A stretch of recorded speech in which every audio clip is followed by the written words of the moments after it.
Cette vidéo traite des différences entre l'immunité innée et l'immunité acquise. Puis, nous nous attarderons principalement sur les grands principes de l'immunité innée. Notre organisme est en permanence exposé à de très nombreux micro-organismes, comme des virus, des bactéries, des champignons microscopiques, tous ces micro-organismes pouvant être potentiellement pathogènes. Ils se trouvent dans l'environnement, mais ils peuvent aussi se trouver à l'intérieur des cavités, comme les cavités pulmonaires, les cavités digestives, les cavités vaginales, etc. Comment notre organisme fait-il pour se débarrasser de tous ces agresseurs? Le premier principe de l'immunité innée repose sur les barrières naturelles. Ici, voici la peau, avec tout en haut la couche kératine, donc les cellules très épaisses qui desquament petit à petit. La zone rose correspond à l'épiderme, et à la base de l'épiderme, on voit bien que des cellules se multiplient en permanence pour régénérer cet épiderme.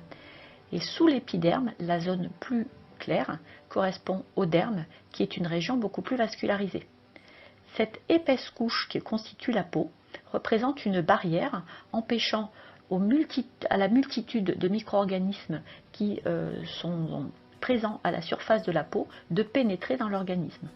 En revanche, lors d'une agression comme une piqûre, ils peuvent bien sûr pénétrer et là, du coup, il faudra mettre en place des défenses plus appropriées.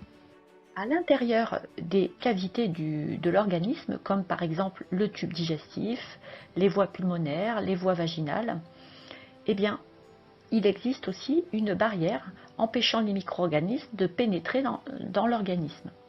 Ici, vous voyez la muqueuse gastrique qui contient des glandes acides qui donc sécrètent un mucus qui, en plus de la barrière qu'elle représente, empêche les micro-organismes de se développer. Et donc, de manière plus détaillée, vous voyez que apparaît à droite la coupe de cette muqueuse et vous voyez que des glandes gastriques sont très nombreuses dans cette muqueuse à la surface et qu'elles interviennent dans la sécrétion de ce mucus, donc luttant contre le développement des micro-organismes. Donc voilà une autre façon de lutter contre les micro-organismes, un autre type de barrière en plus de l'épiderme. Dernier principe de l'immunité innée, c'est la réaction inflammatoire.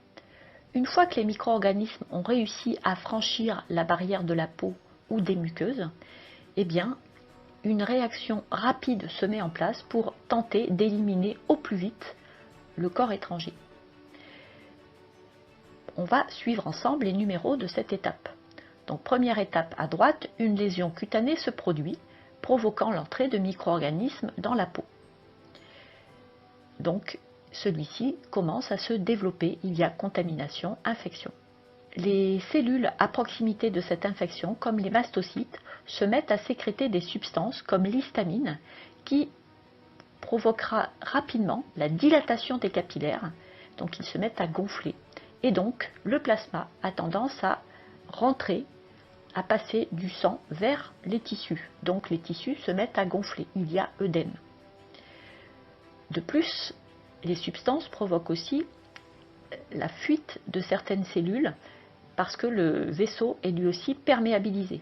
Donc des cellules de type macrophage ou neutrophile passent du sang vers le tissu infecté dans le but de phagocyter au plus vite le micro-organisme étranger. Ces macrophages, une fois sur le lieu de l'infection, se mettent aussi à sécréter des cytokines qui aussi interviennent dans le déclenchement de la réparation des tissus.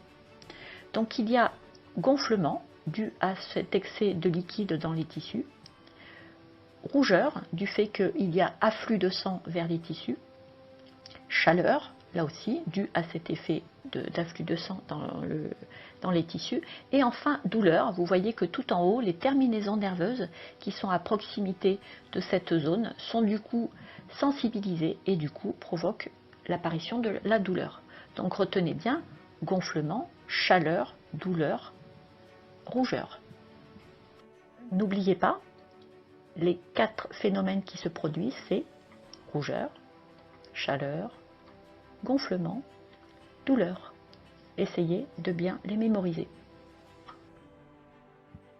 Question. Citez les barrières de l'immunité innée.